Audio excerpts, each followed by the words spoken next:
Now that we've discussed elements, let's open the can of worms that is chemical compounds. There are several types of chemical compounds, differentiated by the way that atoms combine with each other. The first category we'll consider are so-called covalent compounds, which are named as such because they consist of atoms held together by covalent bonds. A covalent bond is an attractive force between two adjacent atoms that share electrons between them.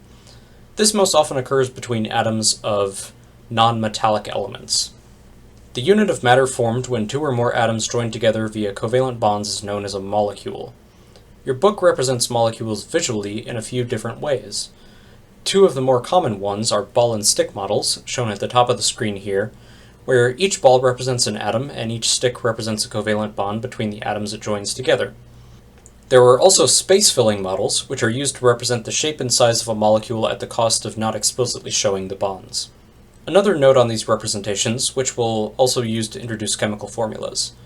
A chemical formula is a way of representing the number of atoms of different elements in a molecule. It consists of the chemical symbols of the relevant elements, followed by subscripted numbers to indicate the amount of atoms of that element in the molecule. Only numbers 2 or larger are actually shown. Any chemical symbol not immediately followed by a number has an implied 1 after it. A chemical formula indicates that all of the elements are held together in the same molecule. Note in the middle the difference between two H's and H2. Only the latter implies that the two hydrogen atoms are bonded together. Non-subscript numbers in front of chemical symbols or formulas indicate a certain number of the entities that follow it. Notice 2H2 means two molecules with two hydrogen atoms each. As indicated on the previous slide, hydrogen is one of 7 so-called diatomic elements, which are elements that form diatomic molecules rather than individual atoms in samples of that element. These are hydrogen, nitrogen, oxygen, fluorine, chlorine, bromine, and iodine. The halogens, oxygen, and nitrogen form a shape that looks like the number 7, which can be used to help you remember that there are 7 total diatomic elements. Okay, so that's covalent molecules. Now let's take a look at the other main type of compound, ionic compounds. Just like covalent compounds are held together by covalent bonds, ionic compounds are held together by ionic bonds. These are kind of the opposite of covalent bonds. Atoms in covalent bonds share electrons, but ionic bonds form when one atom gives away one or more of its electrons to an acceptor atom. Because electrons are negatively charged, the atom that loses electrons in this process becomes positively charged, and the atom that gains electrons becomes negatively charged. Atoms that have a net positive or negative charge are known as ions. The terms for positive and negative ions are cation and anion respectively. While covalent bonds typically form between two nonmetals, ionic bonds usually form between metallic and nonmetallic elements. Metals like to give away electrons to form cations, and nonmetals like to accept electrons to form anions. The go-to example for introducing this concept is sodium chloride, which is just common table salt. This consists of sodium cations and chlorine-based anions. When sodium chloride forms these elements, one electron is transferred from each sodium atom, and each chlorine atom gains one electron. We can indicate this by placing superscript plus or minus signs to the right of the chemical symbols to indicate their charges. You might recall that sodium, an alkali metal, was shown exploding in contact with water in a previous slide. Chlorine, as you may already know, is a chemical weapon that can and has been used to kill soldiers and civilians in war. Yet, when they combine, they form something that you can eat every day. This illustrates that chemical compounds often have very different properties from the individual elements that make them up. Of course, there are many elements other than sodium and chlorine. This chart, which shows the main group elements in groups 1 through 2 and 13 through 18, shows you the charges that these elements tend to form in ionic compounds. It's possible for atoms to give away or accept more than one electron, as we'll see. It's easy enough to remember the charge on the ions formed by the alkali metals and alkaline earth metals. It's just the same as their column numbers. The alkali metals in group 1 form cations with a +1 charge. Likewise, the alkaline earth metals form cations with +2 charges, and they belong to group 2. Skipping over the transition metals and moving over to group 13, or 3A, depending on the system, we see that all the metals in this group form ions with a +3 charge. Well, sort of. At the bottom of this column we have thallium, Tl, and you might notice that there's both Tl plus and Tl3 plus ions listed. What's going on with that? Many metals, in fact, can and do form more than one type of cation depending on the compound that they're part of. You can see tin and lead, which have chemical symbols Sn and Pb respectively, at the bottom of group 14 or 4a behave in this regard as well. Both can form either 2+ or 4+ cations. These last three elements aside, though, you can see it's pretty easy to deduce main group cation charges from their grouping in the periodic table. So let's talk about nonmetals and anions. Nonmetals tend to form anions, and like with cations, their charges are predictable from their position in the periodic table. The thing to remember about the nonmetals is this: they really want to have the same number of electrons as the nearest noble gas. For the halogens in group 17, that means that they only have to gain 1 electron per atom to do so.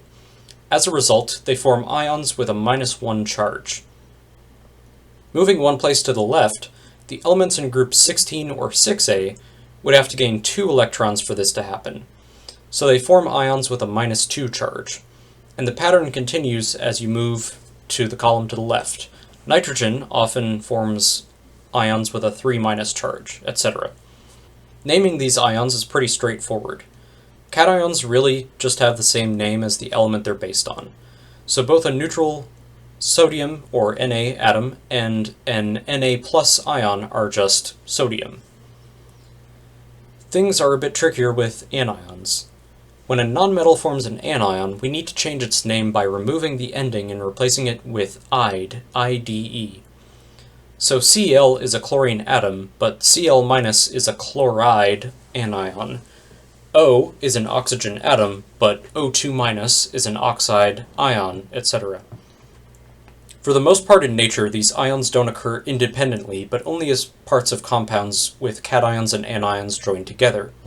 So let's talk about how we can name compounds that are based on ions, and also how to determine the ratios these ions combine in. For binary ionic compounds, the name is simply the cation name first, followed by the anion name second. In terms of how they combine, it's pretty easy if the cation and anion have opposite charges. All ionic compounds, despite containing separate cations and anions, overall have no net electrical charge. So the positive and negative charges from the cations and anions respectively need to balance each other out. So in the case of, say, sodium chloride, the formula is just 1 sodium to 1 chloride ion, and since we don't explicitly write 1s in a chemical formula, that just gives us NaCl. Likewise, magnesium oxide consists of ions that perfectly balance each other in a 1-to-1 ratio, so we just have MgO. If we have something like aluminum ions, which are 3+, and sulfide ions, which have a charge of 2-, we need to come up with the simplest possible ratio that results in the charges balancing each other. You can do this by finding the least common multiple of the two charges. In this case, between 2 and 3, the least common multiple is 6.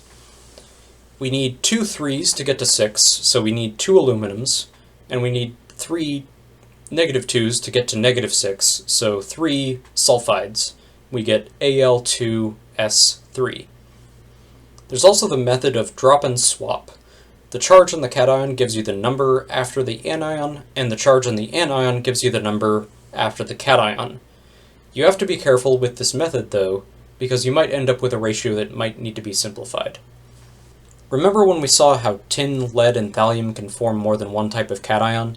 This is a problem that comes up frequently with transition metals, as well as lanthanides and actinides. This chart shows some of the most common charges for some of the common transition metals, and it isn't even a full list for most of those elements. This leads to a problem when naming compounds. Imagine a name like iron oxide. Since iron, which is Fe, could be +2 or +3, that would be ambiguous. What we need is a system to help specify the compound that a name refers to in these cases. For this, we use Roman numerals and parentheses after the cation element name. So for instance, a compound containing Fe3+ ions and oxide ions is iron 3 oxide, pronounced just like that. And of course, the formula of such a compound is determined by the same method from before, balancing the charges. Roman numerals should only be used for elements that form more than one type of cation, and using them where they aren't needed is considered incorrect. And by the way, I just want to emphasize that the Roman numeral tells you the cation charge. It doesn't directly tell you what the subscripts in the chemical formula are. That's a really common mistake, so don't make it. This periodic table highlights all the elements in yellow where Roman numeral is required if they're the cation. Dark yellow is used for common elements, so you should be aware of this requirement for the elements that are highlighted in dark yellow. There's another complication. Not all ions are just single atoms with electrons added or removed from them. Many are so-called polyatomic ions, where atoms are covalently bonded together in a unit just like a molecule, but with an overall positive or negative charge. Since the exams are open note, you don't necessarily need to memorize these, but being familiar with them and their names is a good idea. I've highlighted in green the ions where the names are derivatives of other polyatomic ion names. More on that in a little bit. There's more to this chart. Keep in mind the need to be careful with the formulas, charges, and names when it comes to naming compounds containing these ions and deriving the correct formulas. Just to really drive the point home, polyatomic ions behave as a unit, like molecules do. The atoms within a polyatomic ion are covalently bonded together, while the whole polyatomic ion itself will be paired with a corresponding ion to balance its charge, forming an ionic bond. Here's more on some of these derived names of polyatomic ions. If you center your attention on ClO3- chlorate, you can probably see the resemblance. All of these polyatomic ions contain one chlorine and a certain number of oxygen atoms, all with a -1 charge on each ion. Whenever you have a system that lines up like this, find the ion that ends in 8 and doesn't have a prefix. You can increase the number of oxygens in the formula using the prefix per, so perchlorate has 4 oxygens to chlorate's 3. If you change the 8 ending to an ite, that reduces the number of oxygens by 1. You can take this further still by keeping the ite suffix and adding the hypo prefix in the cases of chlorite, ClO2-, and hypochlorite, ClO-. This same pattern applies to things like nitrate, nitrite, sulfate and sulfite ions, etc. If you have trouble remembering a polyatomic ion's charge, this here can be helpful. All the ions on those charts had a charge of either -1 or -2, with only 2 exceptions. Ammonium is an ion with formula NH4 and a charge of +1, and phosphate is PO4 with a 3- charge. Those 2 exceptions aside, to figure out whether the charge on a polyatomic ion is -1 or -2, you can add the atomic numbers in the formula together as shown here. An odd result means the charge is -1, an even result means that the charge is -2. So odd goes with odd, even goes with even. There's not a whole lot to say about the correct chemical formulas for compounds with polyatomic ions. You simply drop the ion name in the correct position. The only thing that's different is when balancing the charges means you need more than 1 unit of a polyatomic ion in the formula. For instance, at the end of this list, iron 2 hydroxide needs 2 hydroxides to balance the charge of Fe2+. Since we need 2 units of this polyatomic ion, we put the whole formula in parentheses and put the correct number after the parentheses. That shows that what we're doubling is the number of hydroxide ions, each of which contains both oxygen and hydrogen. Without the parentheses, we would have a 2 just after the hydrogen, but it wouldn't show that the oxygen was also doubled. Okay, naming ionic compounds is definitely the most involved nomenclature we're going to look at. Briefly though, let's look at how to name binary covalent compounds. The rules here are different, but pretty simple. To account for the law of multiple proportions, we use prefixes in the name to convert between names and the numbers of each element in a chemical formula. For example, N2F4 is dinitrogen tetrafluoride, using the prefixes for 2 and 4 in front of nitrogen and fluorine. The second element in a binary molecular compound gets named as if it were an anion, even though it's not actually an ion. The only other thing to say here really, is that the mono prefix, meaning 1, is not used if it would otherwise apply to the first element name. So CO2 is carbon dioxide, not monocarbon dioxide. Also, see the minor note on element names that start with vowels. It's important to note that we're only discussing here how to name binary covalent compounds, with 2 nonmetallic elements involved. Things would get really out of hand really quickly if you had to be responsible for names of molecular compounds with 3 or more elements, but luckily we're not going to go there. Lastly, let's talk about how to name acids. First of all, what even is an acid? For our purposes at this point, an acid is something that looks like an ionic compound where H+ ions are in the cation position. In actuality, acids are covalent as pure substances but become ionic compounds when mixed with water. First, determine if the acid formula contains oxygen. If it doesn't, use the rules at the bottom of this slide. The first part of the name starts with hydro, followed by the anion name except with "ide" replaced by "ic." The second part of the name is just acid. If the acid formula does contain oxygen, use the rules here. No hydro prefix is used, and the name is just the anion name followed by an acid, except the anion name takes the ate and ite suffixes and replaces them with ic or us, respectively.